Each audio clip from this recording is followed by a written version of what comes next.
各位網友大家好，又係我道具師麥斯咁啊，歡迎大家翻到嚟到呢個 Prop Talk 嘅時間。我哋咧上幾集咧就講完咗呢個好沉悶嘅道具師啦。咁今日咧我哋就會跳去一個比較有趣啲嘅話題，就係講緊呢個道具嘅改裝啊。咁好啦，道具嘅改裝modification， 咁其實咧當你有 modification 嘅時候咧，就即係話你有一個原裝嘅物體。喺呢個ACG 界咧，你原裝嗰個係咩咧？你原裝嗰個咧就係你嗰個動畫啊或者漫畫嘅設定啦。設定就即係話嗰個作者咧對嗰件物件嘅詮釋啦。咁大家要明白，即係原作者即係對於呢個物件嘅詮釋咧係可以好隨意啊，可以好天馬行空噶嘛。即係一般嘅道具師咧都會跟隨呢個原作者嘅設定咧去做嘅。咁但係啦，咁點解實際上又會有呢個 modification 嘅發生咧？咁其實即係喺我嘅生涯上邊有冇改過設定咧？我絕對有嘅。我改咗好多添。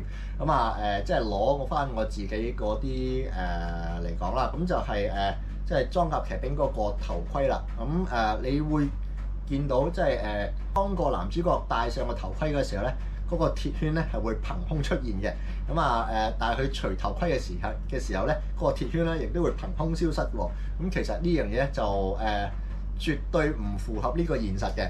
為咗去即係解決呢個問題啦，我都唯有去改動呢個設定咧，令到咧即係大佬我要做嗰件嘢出嚟，要真係帶上身噶嘛。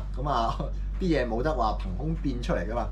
所以咧，我唯有去更改設定啦，就令到呢件道具咧即係符合翻呢個現實啦。Cosplay 道具嘅 modification 咧都不外乎以下呢幾個原因嘅。通常最大嘅原因咧就係呢個reality， 我哋所講即係真實之壁啊。有啲人咧就會叫佢做科學之壁嘅，因為咧喺 ACG 咧有好多即係fantasy 嘅嘢啊，好多 sci-fi 嘅嘢咧，即係喺我哋而家嘅現實世界咧就並唔存在噶嘛。譬如你做咗一隻雀出嚟，雖然佢喺個動畫或者漫畫裏邊係識飛嘅，但係你作為一件 cosplay 嘅道具咧，佢係唔會識飛嘅。所以咧，就算你跟住個設定做咗一隻雀出嚟咧，佢都係唔識飛嘅，冇可能嘅。呢個就係第一個原因啦，真實之壁啦。第二個原因啦，就係令到嗰件物件更加真實。可能嗰個作者嗰個太前衛啊，超越咗一般觀眾或者一般受眾嘅想像咧。咁咧我哋就有時會將佢掹翻後少少，用翻啲即係我哋受眾比較接受嘅方式嚟到去處理嘅。簡單啲 example 啦。3萬能俠Getter Lobo， 3嚿飛機撞埋一齊，好似泥膠咁黐，跟住咧就會你唔同嘅排列咧就會砌成唔同嘅Getter 1、Getter 2、Getter 3。咁呢樣嘢咧其實太過前衛嘅，以我哋而家嘅科技當然做唔到啦。你會見到啦，喺打後嗰啲 Getter Lobo 咧，佢哋會有啲more realistic 嘅做法，即係令到嗰個合體變形嗰個程序更加有說服力咧。其實咧佢哋係會做咗唔少嘅改動嘅。大家可以 refer 翻去嗰啲玩具啊，即係新嗰啲產品嗰度啦。其實嗰個設定咧都會不停咁樣改嘅。改動呢個目的係為咗令到嗰個道具係更加可信咯。第三個改設定嘅原因咧就係好簡單嘅啫，改良令到佢更加咁精美嘅。卡版嘅高達所講元祖高達啦，咁佢無論你大韓元邦男嗰個設定啦，安彥良和嗰個畫法啦，其實咧都有差別噶嘛。同埋我哋所講嗰個卡版高達咧，其實咧佢原本咧係嗰個人自己嘅創作嚟嘅啫。好滿意即係原裝高達，即係比較漏爆少少，佢想將佢改得有型啲，咁佢係自己做。後尾咁去做下受人賞識啦。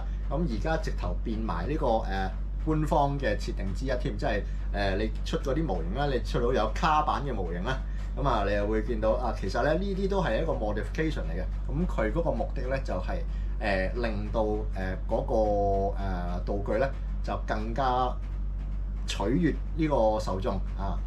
如果係商品嘅話，就更加賣得嘅。第四個最常見嘅即係改設定嘅原因咧，就係、personal preference 啊，即係嗰個人嘅自己嘅選擇啦。即係通常會係乜嘢？通常會係改顏色啦，改尺寸啊之類嗰啲啦，遷就自己嘅做道具嘅能力啊、進度啊諸如此類，咩都有可能發生嘅。咁呢啲就係個人嘅因素咧嚟到去改呢個設定啦。咁即係我哋做呢個cosplay props 嘅咧，都係最驚咧改設定呢樣嘢嘅。如非必要啦，我哋都唔會話提出改設定㗎啦。即係除非你有啲咩科學之迫啊，或者個客提出啲特別嘅要求啊、改良啊、複雜化啊、簡化啊，即係改尺寸啊、改呢個比例啊、呢個改物料啊、改功能啊，咁各式各樣咧，其實大部分嘅 call 咧，咁都係會由個客去發聲嘅，即係唔會話個道具師咧，即係自把自為話啊，我覺得咁樣好啲喎，咁樣呢個情況咧係比較少嘅。ACG 界咧其實都有一啲人咧，即係我哋叫做原教旨主義者啦，即係就算喺道具嗰方面，即係 cosplay 道具嗰方面咧，都會有呢個原教旨主義者出現嘅。咁就會即係辟案你呢樣，喂呢樣唔同設定唔同喎，嗰樣又同設定唔同喎。咁當然啦，如果你做得更好，都可能會冇問題，都可能會嚇冇受咁多指責嘅。咁但係如果你做得唔好嘅話咧，即係好容易咧會受到牽連㗎。即係尤其是即係如果有啲道具師即係好有個人風格嘅，喺好多個作品裏邊都加入咗即係濃厚嘅個人色彩嘅話咧，咁呢個咧就一半一半啦。即係如果佢做得好好嘅話咧，即係佢可能報呢個即係卡板嘅後塵啦，即係可以進入呢個官方嘅殿堂啦。但係如果佢做得唔好嘅話，即係其他人唔欣賞嘅話咧，佢可能會變咗一個臭名昭彰嘅道具師咯。就係話，你千祈唔好揾佢做啊！佢一定會將你件嘢改成咁嘅，係啦。無論作為一個客人同埋道具師咧，都要諗一諗呢方面啦。到底個設定係唔係要改咧？你改嘅原因係咩咧？個理由充唔充分咧？合唔合理咧？即係我哋玩 cosplay 咧，都係為咗自己高興嘅。咁但係咧都不可避免咧，咁你又會受下其他人嘅目光啊意見㗎啦。咁如果你真係打算即係將個設定大改嘅話咧，咁你就要預咗會聽到各式各樣嘅閒言閒語咁樣啦。咁好啦，更改設定咁大概上都係即係呢幾類原因啦。即係你要符合翻呢個現實環境啦，嗰個演出啦。即係你改個設定咧，可以令到道具咧，即係更加realistic 啦，更加符合呢個我哋所知嘅現實啦。雖則你都有機會俾嗰啲設定原教旨主義者攻擊嘅，即係你都可以用你自己嘅方法去改良嗰個設定嘅。但係即係好定唔好咧？呢個就留翻去你自己去決定啦。因為咧每一個改動咧都可以有爭議性嘅，就係咁啦。無論你係唔係呢個設定嘅原教旨主義者都好啦，喺我哋現實中嘅道具咧，都係要符合翻呢個現實嘅。有時呢個performance 就係大家演出嘅方式，即係嗰個表達手法可能有少少唔同，但係咧始終咧你即係其他人揀得呢個角色咧，都會係因為佢愛嗰套動漫咧，所以先至會出嘅。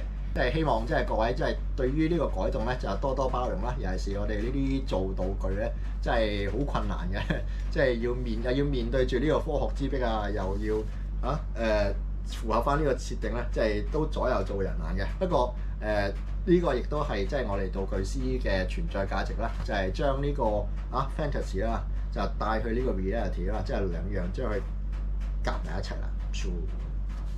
好啦，今次關於呢個設定嘅題目就講得差唔多啦。